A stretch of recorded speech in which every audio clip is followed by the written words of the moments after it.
อยู่กับความสดชื่นและเบิกบานพร้อมนะคะที่จะฟังนะคะการแสดงธรรมนะคะจากพระอาจารย์ไพศาลวิสาโรค่ะขออนุโมทนาบุญกับทุกท่านนะคะท่านมาที่นี่แล้วนะคะก็ขอกราบอาราธนานะคะพระไพศาลวิสาโรนะคะที่เมตตาแสดงธรรมให้กับพวกเรานะคะขอทุกท่านนะคะตั้งใจนะคะเดี๋ยวเรากราบท่านพร้อมๆกันนะคะ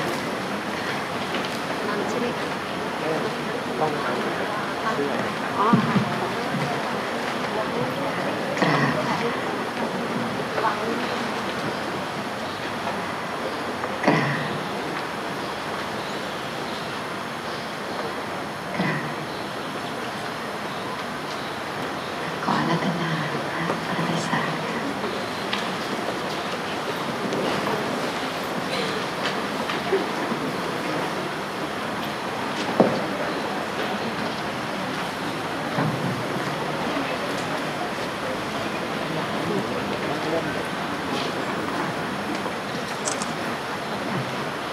ขอเจริญพรญาติโยมสาธุชนทุกท่าน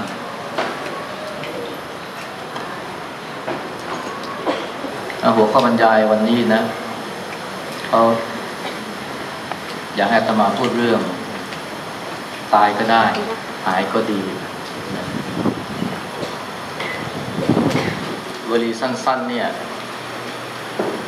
อาตมาคิดว่าหลายคนคงไม่เคยคิดถึงเลยแล้วก็อาจจะไม่อยากคิดถึงด้วยเพราะว่าคนส่วนใหญ่เนี่ยไม่ค่อยอยากคิดถึงเรื่องความตายหรือแม้แต่ความเจ็บป่วยคนส่วนใหญ่คิดแต่เพียงแค่การมีชีวิตอยู่ให้มีความสุขหลายคนจะรู้สึกว่าเพียงแค่ทำมาหากินนี่ก็เหนื่อยแล้วนะจะไปคิดถึงเรื่องป่วยเรื่องตายมันก็กระไรอยู่หลายคนอาจจะลืมนึกไปด้วยซ้ำว่าตัวเองสักวันหนึ่งจะต้องป่วยแล้วไปต้องตายหลายคนเนี่ยอยู่แบบลืมป่วยแล้วก็ลืมตาย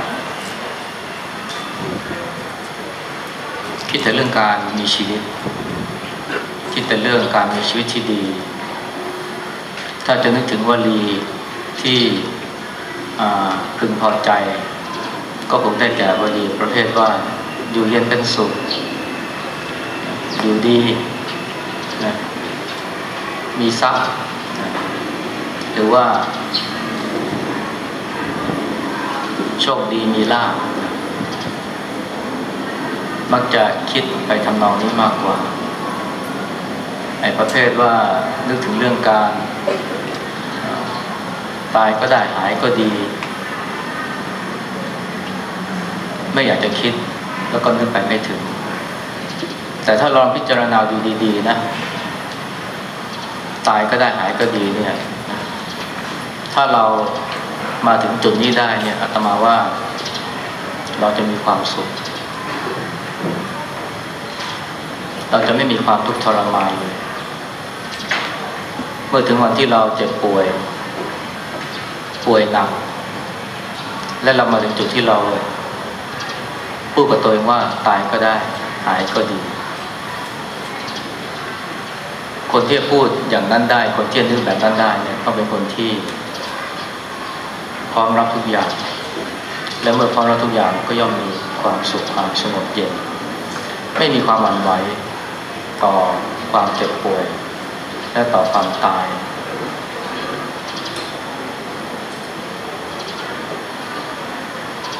แต่ก็อย่างที่อาตมาบอกนะส่วนใหญ่เนี่ยคงจะคิดไปไม่ถึงนะว่าตายก็ได้หายก็ดีส่วนใหญ่จะคิดแบบนี้มากกว่าว่าตายไม่ได้หายไปไวนะตายไม่ได้เด็ดขาดเลยและถ้าป่วยก็ต้องป่วย หายไวๆด้วยหรือไม่ก็ตายก็ได้ตายไม่ได้หายให้ได้ต้องหายไม่ว่าจะเป็นโรคอะไรก็ตามหรือว่ามะเร็งใจมันจะไม่ยอมรับเลยว่าที่สุดของชีวิตคือความตายจะต้องทำไงก็ได้เพื่อให้หายตายไม่ได้หายไวๆหรือตายไม่ได้หายให้ได้หรือว่ายิ่งกว่านั้นนะก็คือการคิดว่าตายไม่ได้และต้องไม่เป็นไรชีวิตนี้ฉันตายไม่ได้เลยนะและฉันต้องไม่เป็นไรด้วย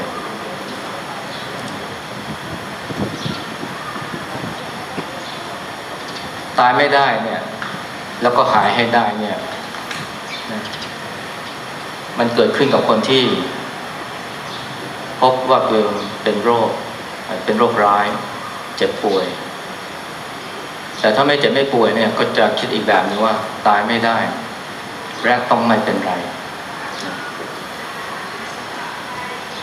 เหตุผลอาจจะมีหลายอย่างเช่นลูกกำลังเล็กงานยังไม่เสร็จหรือว่าประเทศชาติยังไม่มีความสงบสุขสามัคคีงั้นตายไม่ได้และต้องไม่เป็นไรแต่การคิดแบบนี้เนี่ยนับว่าเป็นความคิดที่เสี่ยงมากเพราะอะไรเพราะว่าเราทุกคนสักวันหนึ่งก็ต้องตายและก่อนจะตายเนี่ยก็จะหนีความเจ็บความป่วยไม่พ้นไม่ว่าเราจะปรารถนาอย่างไรกับชีวิตก็ต้องเจอความเจ็บความป่วยและความตายในที่สุดความเจ็บป่วยมันเป็นธรรมดาของทุกชีวิตแต่ถ้าเราตั้งความปรารถนาที่สวนทางกับความเป็นจริงต้องไม่เป็นไรต้องไม่ป่วยและหนักกว่านั้นคือต้องไม่ตายเมื่อเราตั้งจิตปรารถนาที่สวนทางความเป็นจริงมันก็เหมือนกับเราเอาตัวขวางกระแสน้ำเชี่ยวมันก็ต้องถูกกระแสน้ำเนี่ยพัดพาหรือท่วมพ้นจนถึงแก่ชีวิตได้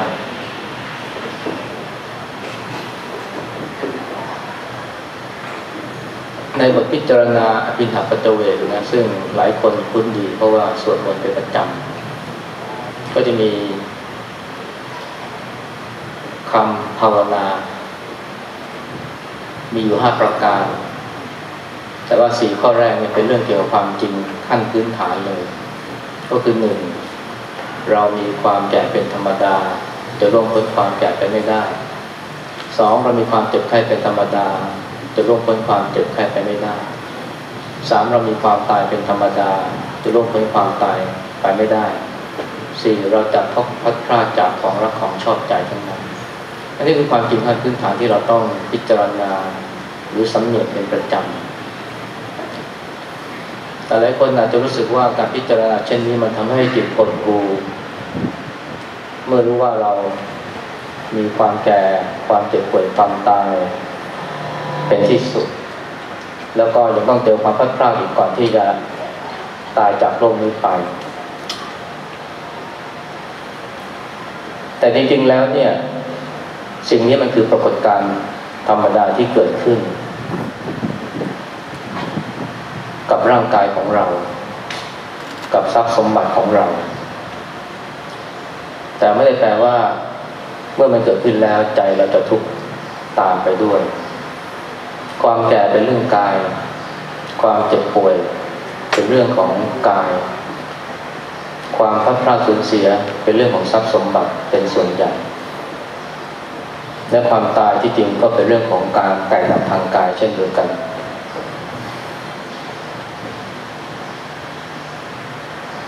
กายแก่แต่ไม่ได้แปลว่าใจต้องแก่ไปด้วยกายป่วยไม่ได้แปลว่าใจจะต้องป่วยไปด้วย และเมื่อตายก็ไม่แปลว่าใจจะทุรนทุรายไปจนถึงที่สุดป่วยกายนะแต่ไม่ป่วยใจเป็นไปได้ครั้งหนึ่งพระพุทธเจ้าได้ไปเยี่ยมอุบาสกคนสำคัญท่านหนึ่งชื่อว่านกุลบิดาก็คือผู้ที่เป็นบิดาของมารนพที่ชื่อนกุลและพระพุทธเจ้าก็ตรัสไว้ประโยคนึงว่าท่านพึงสำเนียกว่าแม้กายป่วยแต่ใจอย่าได้ป่วยด้วยบางท่านก็แปลว่าแม้กายกระสับกระส่ายแต่อย่าให้ใจกระสับกระส่ายหรือแปลอีกสำนวนหนึ่งว่าแม้กายมีโรครุมเร้าแต่อย่าให้ใจมีโรครุมเร้าเป็นไปได้นะกายป่วยแต่ว่าใจไม่ป่วยแต่คนส่วนใหญ่เนี่ยเมื่อป่วยกายแล้วเนี่ยใจป่วยด้วยใจป่วยนี่หมายความว่าอย่างไรหมายความว่าใจมีเป็นทุกข์มีความกลัวมีความตื่นตระหนกมีความเครียดวิตกกังวลอาจจะรวมถึงความโกรธนะคนที่ป่วยบางคนที่โกรธนะอาจจะโกรธชะตากรรมเช่นว่าเหนื่อยมาตลอดแต่พอถึงช่วงที่ชีวิตเนี่ยพอจะลืมตาอ้าปากได้พอที่จะหาความสุขจากชีวิตได้บ้างพอลูกก็โตแล้วภาระไม่มีแล้วแต่ก็มาล้มป่วยก็โกรธชะตากรรมหรือบางทีโกรธ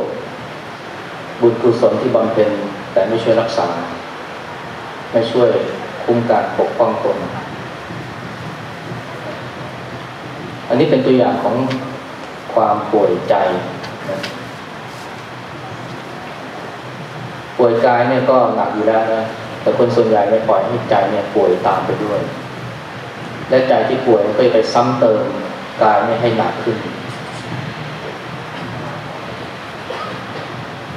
อาจารย์ประเวศกสีเล่าว่าเคย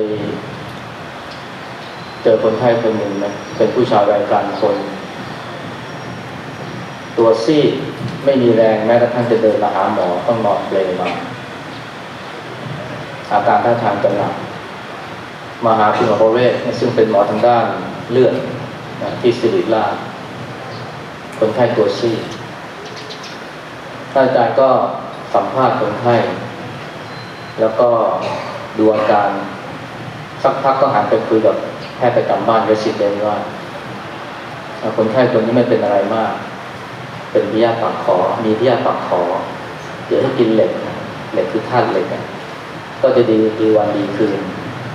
พูดจบก็หันไปที่คนไข้เพราะว่าคนไข้เนี่ยลุกขึ้นยืนได้เลยแล้วก็พูดว่าหมอถ้ามันหายง่ายแบบนี้ผมก็ไม่ต้องใช้ไอ้เปรย์นี้แล้วนะแล้วก็ลากเปรย์ไปเลยดึงผลักเปรย์เลยทีแรกไม่มีแรงเดินนะแต่ตอนนี้เนี่ยเริ่มแรงกลับมาไม่ใช่แค่เพียงยืนได้นะแต่ว่าจะเข็นเปรย์ได้ด้วยไม่ทันได้ยาเลยนะเพียงแค่ได้ยินคำพูดของหมอว่าไม่เป็นอะไรแค่มีพยาธิปากคอคำถามที่น่าถามมากกว่าคือว่าทำไมมีแค่พยาธิปากคอเนี่ยถึงไม่มีเรี่ยวแรงนะเพราะอะไรนะไม่ใช่เพราะกายย่ำแย่แต่เพราะใจวิตกกังวลใจปรุงแต่งถ้าสมัยเชื่อคงไม่เพียงแต่ทำให้ผู้ป่วยคนนี้เนี่ยไม่มีเรื่องไม่มีแรงแต่ว่ายังมีความทุกข์ด้วยนะแค่พยาธิปากคอนะแต่ทำไมแต่คงจะทุกข์จริงๆไม่ได้นอนไม่หลับอันนี้เรียกว่าทุกข์กายไม่เท่าไหร่นะแต่เป็นเพราะทุกข์ใจเพราะความนึกคิดปรุงแต่งแล้วก็ไปหลงเชื่อความคิดปรุงแต่งนั้นที่เขาเรียกอุปาทานอีกกรณีนึงนะคุณบอกว่าก็ไล่ฟังผู้ชายคนหนึ่งก็ทำงานบริษัทอายุสัก40ได้ออกกำลังกายเป็นประจำดีเพราะเล่นเทนนิสวันหนึ่งไปตรวจสุขภาพประจำปี หมอบอกว่าคุณหัวใจรั่วจะตกใจมากเลยนะเพราะหัวใจรั่วในความเข้าใจของแกคือว่าหัวใจเป็นรูรั่วแล้วก็เวลาหัวใจบีบเนี่ยรั่วมันก็กระฉูดออกมาแบบนี้ก็ตายสิน่าเสียเลยนะที่จริงเนี่ยหมอตั้งใจจะพูดว่าลิ้นหัวใจของแกรั่วลิ้นหัวใจรั่วนี่นะก็ยังสามารถใช้ชีวิตตามปกติได้ออกกำลังกายก็ยังได้แต่ก็ต้องรักษาแต่ว่าคนผู้ชายคนนี้เนี่ยแกคิดไปไกลมากว่าลิ้นว่าหัวใจไม่รั่วขวัญเสียตื่นตระหนกนึกถึงความตายแล้วใจก็ทรุดร่างกายก็ทรุดตามแค่2 วันเท่านั้นก็ต้องเข้าโรงพยาบาลแล้วไม่กี่วันก็ต้องเข้าห้อง ICU แล้วก็ไม่ออกจากห้อง ICU เลยคือตายถามว่าที่ตายรวดเร็วเนี่ยเป็นเพราะว่าลิ้นหัวใจรั่วหรือเปล่ามันไม่ใช่หรอกไม่ใช่ลิ้นหัวใจรั่วแต่เป็นเพราะใจที่ป่วยนะใจที่กระสับกระส่ายใจที่ถูกโรครุมเร้าโรคที่ปรุงแต่งขึ้นมาเองนั่นจะเห็นได้ไหมว่าไอ้ความทุกข์ใจหรือความป่วยใจเนี่ยมันน่ากลัวกว่าความป่วยกายสิบางคนเนี่ยสุขภาพดีแต่พอใจป่วยเช่นที่ตกกังวลก็อาจจะล้มหมอนนอนเสื่อใจสั่นบางคนหายใจไม่เต็มอิ่มไปตรวจสุขภาพไม่พบความผิดปกติทางกายเลยกินยาเท่าไหร่ก็ไม่หายเพราะว่าปัญหาไม่อยู่ที่กายอยู่ที่ใจที่ตกกังวลอาจจะเครียดจากพฤติกรรมของสามีที่มีกิ๊กอาจจะวิตกที่มีหนี้สินมากอาจารย์ประเวศเล่าว่าเจอคนไข้แบบนี้ประจำคนไข้ที่หัวใจสั่นแต่ว่าพอเรียกสามีมาแล้วก็แนะนำสามีว่าพยายามรักภรรยาหน่อยนะอย่าไปมีกิ๊กนะภรรยาก็รู้สึกดีขึ้นเลยไม่ทำให้ยานะแค่ปรับพฤติกรรมของสามีนะเห็นไหมว่าทุกข์ใจเนี่ยนะมันน่ากลัวกว่าทุกข์กายปกติพอใจป่วยแล้วนะกายมันก็แปรปรวนแล้วก็ป่วยตามไปด้วยความโกรธก็เป็นตัวหนึ่งนะโกรธสามีโกรธลูกก็ทำให้มีอาการบางคนนี่ความดันขึ้นปวดหัวปวดท้องเรื้อรังหมอตรวจเท่าไหร่ก็ไม่พบความผิดปกติทางใจทางกายแต่พอหมอเฉลยใจสักถามประวัตินะ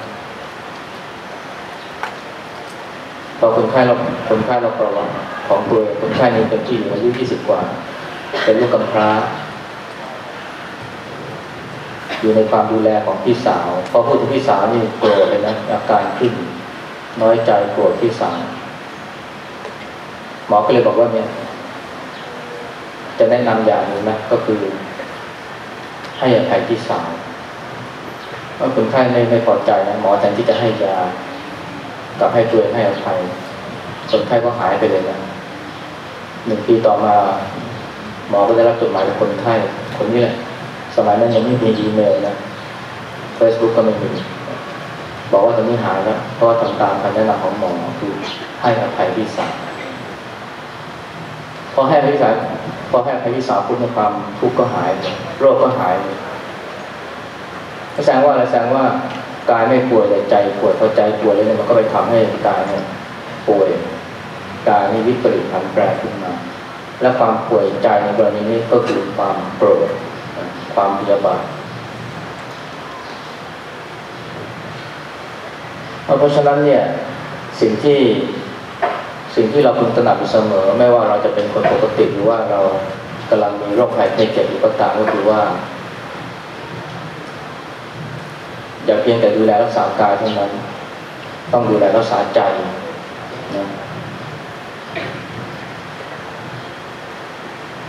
พยายามรู้เท่าทันความวิตกกังวล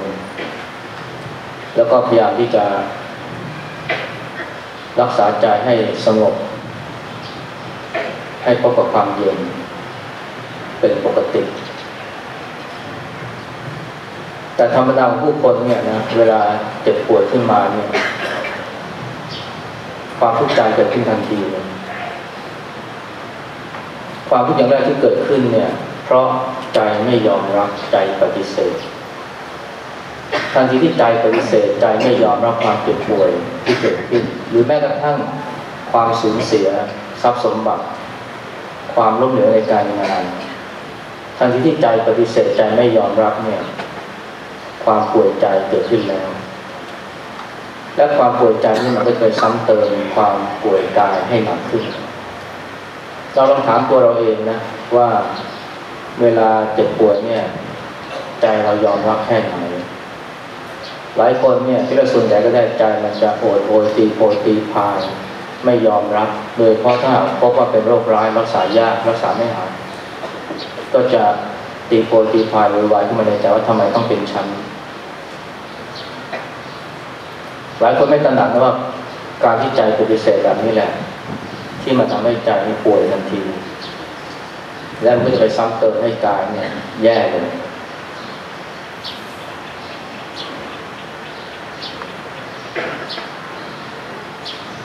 แล้วมันมีเหตุผลหลายอย่างที่ทำให้คนเนี่ยไม่สามารถจะยอมรับความเจ็บป่วยได้อาจจะเป็นเพราะว่าตัวเองเนี่ยทำความดีมาเยอะทำไมเจ็บป่วยมีผู้ชายคนหนึ่งแกก็เป็นคนที่ทำบุญทำกุศลเข้าวัดเข้าวารักษาศีล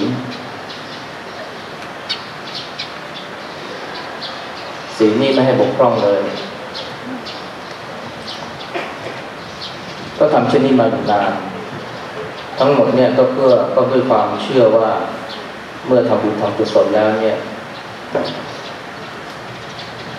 บุญจะรักษาธรรมะจะคุ้มครองให้มีอายุยืนปลอดพ้นจากโรคอย่างที่เราคุ้นกับคำว่าอายุวันนะสุขะพลังแล้ววันหนึ่งพบว่าตัวเองเป็นมะเร็งก็ทำใจไม่ได้นะทำไมต้องเป็นฉันรู้สึกโกรธ